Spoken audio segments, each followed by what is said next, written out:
A week before the wedding, my fiancé announced, "We're breaking up. I'm going back to Jake. Thanks for everything." I said, "You're welcome." That night, I froze her cards, changed the locks, and took back the $15,000 ring. A week later, she was crying at the bottom of my stairs, begging to be let in. When I opened the door, a week before the wedding, my life was moving in checklists and invoices. I was not thinking in emotions or symbols. I was thinking in delivery windows, final payments, seating charts, and phone calls that started early and ended late. Every day that week felt compressed, as if time had decided to rush me towards something I had already committed to without question. The house was quiet that afternoon. Too quiet for a place that had been filled with boxes, garment bags, and half-open drawers for months. I was standing in the kitchen with my laptop open, reviewing the final balance for the venue. The number was large, but it was familiar. I had planned for it. I always planned. Sophie came home earlier than expected. I heard the door, then her footsteps, slower than usual. She did not call my name. She did not ask what I was working on. She stood in the doorway for a moment, watching me in a way that felt observational rather than affectionate. She said we needed to talk. The words landed flat. Not dramatic, not urgent. Just administrative, like everything else in our lives had become during the last stretch of planning. I closed the laptop because that felt polite. I expected a discussion about guest drama or last-minute changes. Instead, she told me the wedding was off. She did not cry. She did not hesitate. She explained that she was going back to someone from her past, someone she described as unfinished business rather than a mistake. She said the name casually, as if I should recognize its weight immediately. Connor Hale, an ex from years ago who had recently reappeared, successful, confident, and apparently ready to reclaim what he once had. She framed it as clarity. She said the timing was unfortunate but necessary. She said she did not want to live with regret. I listened. I did not interrupt. I noticed details instead. The way she leaned against the counter instead of sitting down. The way she spoke as if delivering prepared remarks. The way she avoided words like apology or responsibility. She thanked me for everything I had done for her. The support, the stability, the opportunities. She said she hoped I would understand eventually. I said you were welcome. I meant it. Not in the way she expected, but in the way that comes from finality rather than bitterness. I did not argue. I did not negotiate. I did not ask her to reconsider. I told her she was free to go. That response seemed to confuse her more than anger would have. She paused, as if waiting for a second phase that never came. She asked about logistics instead. How much time she had. When she could come back for her things. Whether we could talk again once things settled. I told her we would handle it properly. She packed a small bag and left that evening. She did not take much, only what she thought she would need for a few days. She assumed the rest would wait for her. After the door closed, I stood in the same spot for several minutes. Not frozen, not shocked. Just recalibrating. There is a moment after a structural failure when the building does not collapse immediately. That was where I was. Then I started moving. I opened my phone and called the bank. I separated every shared account. I froze every card tied to my name. The representative asked if there was fraud involved. I said yes, because misrepresentation is a form of fraud, even when it wears a familiar face. I logged into the insurance portal and flagged the engagement ring. $15,000, appraised, documented, and insured under my policy alone. I scheduled its retrieval the next morning. I contacted the locksmith and scheduled a same-day rekey. The house was mine, purchased years before I met Sophie, and the deed reflected that clearly. I had added her to nothing permanent. I emailed the wedding planner and placed all services on hold pending review. I canceled the honeymoon reservations. I documented every transaction, every confirmation, every timestamp. Not out of spite, but because clarity matters when stories begin to change. Later that night, my phone started lighting up. At first, it was Sophie. Short messages. Confused messages. Then increasingly irritated ones. She asked why her card was not working. She asked why she could not access the shared savings account. She asked if something was wrong with the system. I did not respond immediately. I finished what I was doing. I changed passwords. I updated security questions. I forwarded my mail to a digital lockbox. When I finally replied, I kept it factual. I told her the accounts had been separated. I told her the ring was being retrieved. I told her we would communicate through email going forward regarding belongings and outstanding obligations. Her tone shifted after that. The messages became sharper. Accusations replaced questions. She said I was being unfair. She said I was acting out of emotion. I found that interesting, because emotion was the only thing I had removed from the process. The next morning, I met with the insurance representative. The ring was collected without drama. Paperwork was signed. A chapter was closed with signatures rather than speeches. By midday, mutual friends started reaching out. They said Sophie was upset. They said she felt blindsided by how quickly things had changed. They said she did not expect me to cut things off so cleanly. That assumption said more than anything else she had told me. By evening, I heard through indirect channels that Sophie had moved in with Connor, that she was excited, that she believed everything would stabilize once the shock wore off. I did not interfere. I did not warn her. I did not offer advice. People deserve the freedom to experience the consequences of their decisions without commentary. That night, I slept in my own bed, in my locked house, with my phone on silent. The next day, vendors began calling. Some were confused. Some were irritated. Some were relieved to speak to someone decisive. I clarified which contracts I was still honoring and which had been terminated. I forwarded documents where necessary. I closed loops. By the third day, the narrative had started shifting. Sophie had told people she needed time. Then she told people she had been pushed away. Then she told people she had been left. None of that mattered. What mattered was what existed in writing. On the fourth day, I received an email from Sophie asking to come by the house to pick up more of her things. The tone was different, less confident, less certain. I replied with a list of available dates and times, and the requirement that someone else be present. Boundaries are easier to enforce when they are explicit. That evening, I stood in the living room and looked around. The wedding decorations were still stacked neatly in the corner, unopened. I did not throw them away. I did not destroy anything. I simply acknowledged that they were no longer relevant.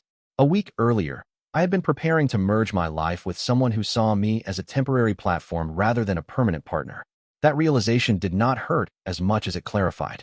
When Sophie had said she was going back to Connor, she believed she was closing one door and leaving another open. She did not realize that some doors close from both sides. The first thing that reached me was not a message from Sophie. It was a call from a florist who sounded tired rather than angry. She asked whether the delivery address had changed or whether the order had been canceled outright. I told her the wedding was canceled and that any further questions should be sent by email. She thanked me and hung up without comment. That set the tone for the week. Quiet, procedural, irreversible. I did not check Sophie's social media. I did not ask mutual friends for updates. Information arrived anyway, the way weather does, carried by people who believed they were helping. Someone said Sophie was glowing. Someone else said she was relieved. Another said she looked exhausted but determined. I listened and kept moving. On the second day after she left, the bank sent me confirmation notices for every account I had separated. On the third, the locksmith emailed photos of the completed work. On the fourth, the insurance payout schedule for the ring arrived. Each message reinforced the same reality. The systems I relied on were functioning as designed. By the fifth day, the first crack appeared. A former co-worker of Sophie's sent me a short note asking whether I had moved out. I replied that I had not. He apologized for bothering me and said he had heard conflicting stories. I did not ask what they were. Conflicting stories only matter when they can still change something. That afternoon, I received an invoice forwarded by mistake. It was addressed to Sophie, not me, and it was overdue. The venue deposit she had personally signed for, believing it would be covered by my final payment, had bounced back to her when I placed everything on hold. The amount was not small. The deadline had passed. I did nothing with the information. It was not mine to fix. 2 days later, Sophie's mother called me. I let it go to voicemail. She sounded worried rather than angry. She asked whether we could talk, whether something could be worked out, whether there had been a misunderstanding. I did not return the call. Understanding does not change ownership. The collapse did not happen all at once. It happened in stages, each one stripping away an assumption Sophie had built her exit on. From what filtered back to me, her arrival at Connor's place had been dramatic but short-lived. He lived downtown in a building that advertised amenities rather than space. She moved in with a suitcase and expectations. He moved on with his routine. At first, she told people it was refreshing. No schedules, no plans, no pressure. Then the tone shifted. She mentioned the lack of privacy. She mentioned that he worked late. She mentioned that he did not like discussing the future. By the end of the week, the compliments disappeared entirely. I learned that Connor had never told anyone he was getting back together with Sophie. He introduced her as someone staying temporarily. He did not clear closet space. He did not adjust expenses. He did not remove dating apps from his phone. That detail reached me from someone I barely knew, which meant it was already common knowledge. On the seventh day, Sophie tried to access one of the credit cards again. The notification came to my phone, declined as expected. This time, the message that followed was longer, less controlled. She said she was in a bind. She said she needed help temporarily. She said Connor had promised support, but things were complicated. I did not respond. That night, I slept poorly for the first time since the breakup, not because of guilt, but because my phone kept buzzing with unknown numbers. I silenced it and went back to sleep. The next morning, a mutual friend called and asked if I had spoken to Sophie recently. He said she was not doing well. He said Connor had asked her to contribute to rent and groceries. And when she said she was waiting for funds to clear, he laughed. He said she accused him of using her. He said Connor told her she had misunderstood what they were doing. That misunderstanding ended with raised voices and a deadline. Sophie left his apartment that evening with the same suitcase she had arrived with. She did not have a backup plan. She had assumed I was the backup plan. She tried calling me again that night. I watched the screen light up and go dark. I did not answer. By the next morning, she had started reaching out to people we both knew, asking for places to stay. Some offered couches. Some offered sympathy without space. Some did not respond at all. Stability evaporates quickly when it turns out to be borrowed. On the 10th day, I received an email from a lawyer's office I did not recognize. It was vague and exploratory, asking whether I would be open to discussing an amicable resolution regarding shared obligations. I replied once, attaching copies of the deed, the account separation confirmations, and the insurance documentation. I asked them to clarify what obligations they believed were shared. They never replied. The same day, a package arrived at my door. Inside were items Sophie had taken with her in a hurry and now did not want to keep. A scarf, a book, a framed photo of us from a trip years ago. No note, no return address. I put the box in the garage. The turning point came on the 12th day. I was finishing a call when the security camera notification appeared on my phone. It showed Sophie standing at the edge of my property, not approaching the door, not leaving. She looked smaller than I remembered, not physically, but structurally, as if something essential had been removed. She did not knock. She did not ring the bell. She stood there, checked her phone, and sat down on the bottom step. I did not go to the door. Not yet. Through the camera, I watched her shoulders sag. I watched her wipe her face with the back of her hand. I watched her type, delete, and type again.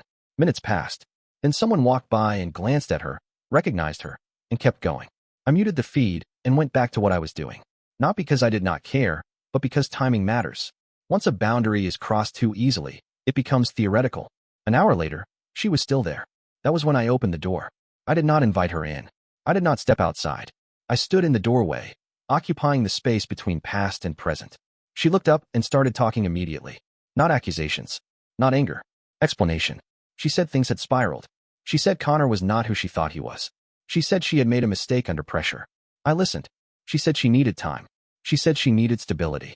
She said she had nowhere else to go. I told her we could talk about logistics another day.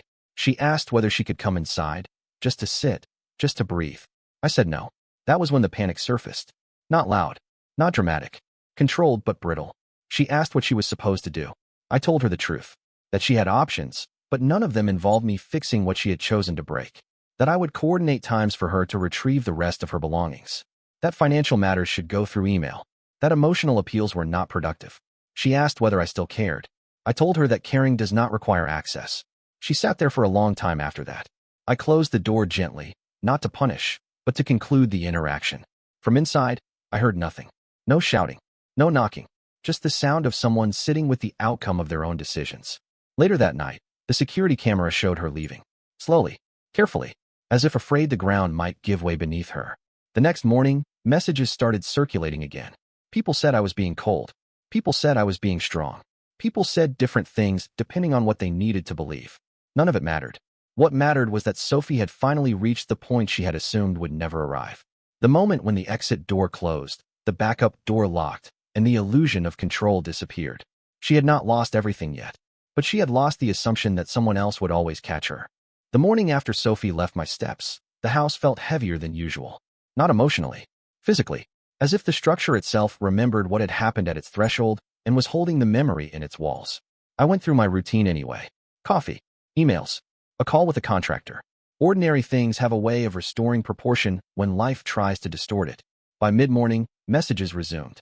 Not from Sophie directly at first, but from the people orbiting her situation. Someone asked whether I would consider mediation. Someone else suggested we meet to clear the air. Another implied that refusing contact was unnecessarily harsh. I did not respond to any of it. Harshness implies excess. What I was doing was reduction. At noon, I received an email from Sophie. It was longer than the others. Measured, carefully structured. She acknowledged her decision. She admitted she had underestimated the consequences. She said she was not asking for forgiveness, only for a conversation. I replied with a time and date for a belongings pickup and a reminder that a third party needed to be present.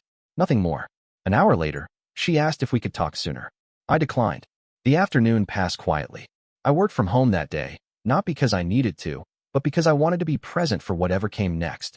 Experience has taught me that unresolved situations tend to arrive unannounced. It was just after sunset when the camera notification appeared again. This time, Sophie was not alone. She stood at the bottom of the stairs with her mother beside her. Her mother looked composed in the way people do when they believe composure can negotiate outcomes. Sophie looked hollowed out, like someone who had run out of internal arguments. I did not open the door immediately. I watched them speak to each other. I watched Sophie gesture toward the house. I watched her mother nod. Then the bell rang. I waited a full minute before opening the door. Not out of cruelty, but because silence clarifies intention. When I opened it, I positioned myself the same way as before. Inside the frame, blocking entry, neutral posture, calm expression. Her mother spoke first. She said she hoped we could resolve things peacefully.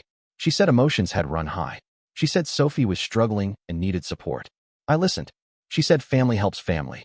She said Sophie had invested years into the relationship. She said it was unfair for everything to collapse so suddenly. I let her finish. I explained, calmly and without embellishment, that Sophie had ended the relationship, that the timeline was not sudden from my side, that support does not obligate access, that legal and financial matters were already documented and closed. Her mother shifted then. She tried a different approach. She said Sophie had acted impulsively.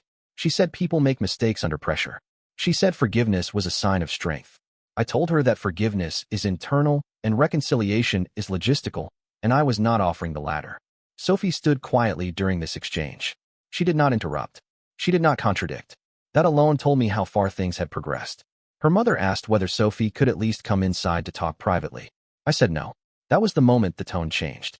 Sophie finally spoke, her voice steady but thin. She said she had not expected things to escalate this far. She said she believed I would be hurt, angry, reactive. She said she did not expect silence. I told her silence is often the most accurate response when there is nothing left to negotiate. She asked what she was supposed to do now.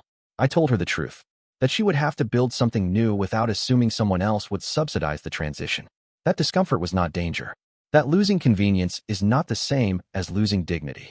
Her mother looked at her sharply then, as if hearing parts of the story for the first time. She asked Sophie whether everything I said was accurate. Sophie nodded.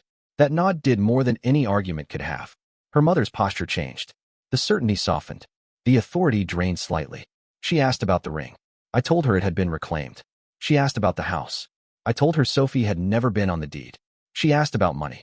I told her accounts had been separated the day Sophie left. Nothing I said was new. It was simply the first time it had been presented without distortion. Her mother exhaled and said she wished she had known sooner. I did not respond. Wishing does not alter paperwork. Sophie asked if we could walk, just around the block, just to talk like adults. She framed it as closure. I told her closure does not require proximity. That was when the last card was played. She said she had nowhere to stay that night. She said couches were running out. She said her mother lived too far away to drive back safely. She said she needed one night to stabilize. I considered it, not emotionally, but structurally. One night becomes two. Two becomes a week. Boundaries erode quietly when they are justified as exceptions. I declined. Her mother looked surprised. Not angry, just surprised. I offered a practical alternative. I suggested a nearby hotel. I said I would coordinate the belongings pickup for the following week. I said communication should remain in writing. Sophie looked at the stairs behind me then.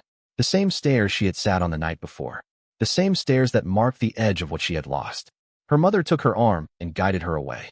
Not forcefully, decisively. I closed the door and locked it. Inside, the house was quiet again, but this time it felt settled, as if the structure had finally accepted the reality it had been bracing for. The next day, the narrative outside intensified. I was described as cold, calculated, heartless. I was also described as composed, disciplined, unyielding. People project according to their own fears. I did not correct anyone. On the third day after the stairs incident, Sophie sent one final email. Short, direct. She acknowledged that returning was not an option. She asked only for confirmation of the belongings pickup date. I confirmed it. The pickup itself was uneventful. Sophie arrived with a friend I did not recognize. They moved through the house quickly, efficiently, avoiding eye contact. I stayed in my office and let them work. When they left, the house felt lighter. Not relieved. Cleared. That night, I reviewed the remaining wedding assets. Decorations, favors, printed materials. I boxed them neatly. Some would be returned. Some would be donated. None would be destroyed. Destruction suggests unresolved emotion. I had none.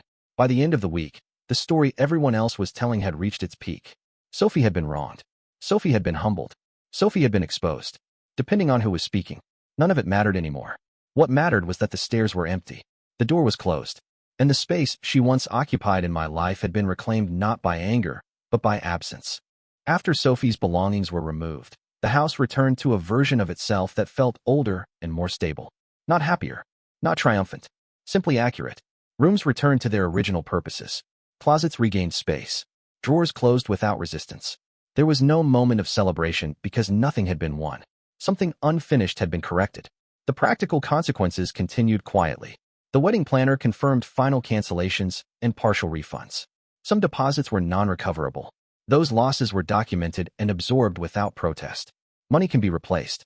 Confusion costs more.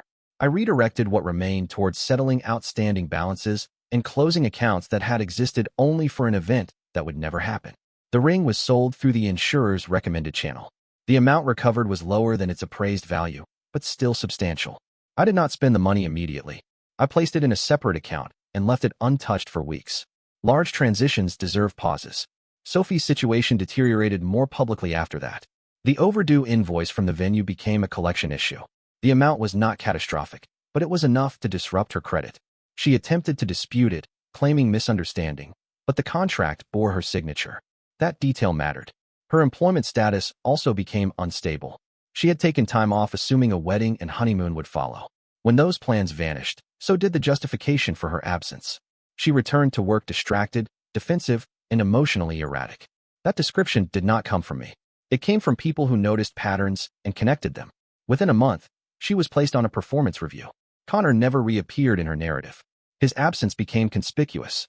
People asked questions she could not answer convincingly. Stories require continuity to survive scrutiny. Hers did not have it. Her mother reached out once more, not to negotiate, but to ask whether I would be willing to provide documentation confirming the separation of finances for Sophie's records. I sent the documents the same day, not out of goodwill, but because accuracy benefits everyone. After that, contact ceased entirely. My own life adjusted in ways that felt almost anticlimactic. Friends recalibrated. Some apologized for assumptions they had made. Some avoided the subject entirely. I accepted both responses without comment. People behave according to their own internal pressures. It is rarely personal. I returned wedding items that could be returned. I donated what could not. I canceled subscriptions and services that had been tied to shared routines. I changed my emergency contact information. I removed Sophie's name from places she no longer belonged. None of it was dramatic. It was administrative. The emotional residue arrived later, not as grief, but as clarity. Patterns that had been ignored became obvious in hindsight. Decisions that had seemed mutual revealed their asymmetry. I realized how often I had been the stabilizing factor while assuming stability was shared. That realization did not produce anger. It produced adjustment. 3 months after the breakup, I ran into Sophie unexpectedly at a grocery store across town. The encounter lasted less than a minute. She looked thinner, not unhealthy, just worn. She hesitated, then nodded once, as if acknowledging a fact rather than a person. I nodded back. We did not speak. That silence said more than any conversation could have. Later, I learned she had moved into a smaller apartment with a roommate she barely knew. That her social circle had contracted.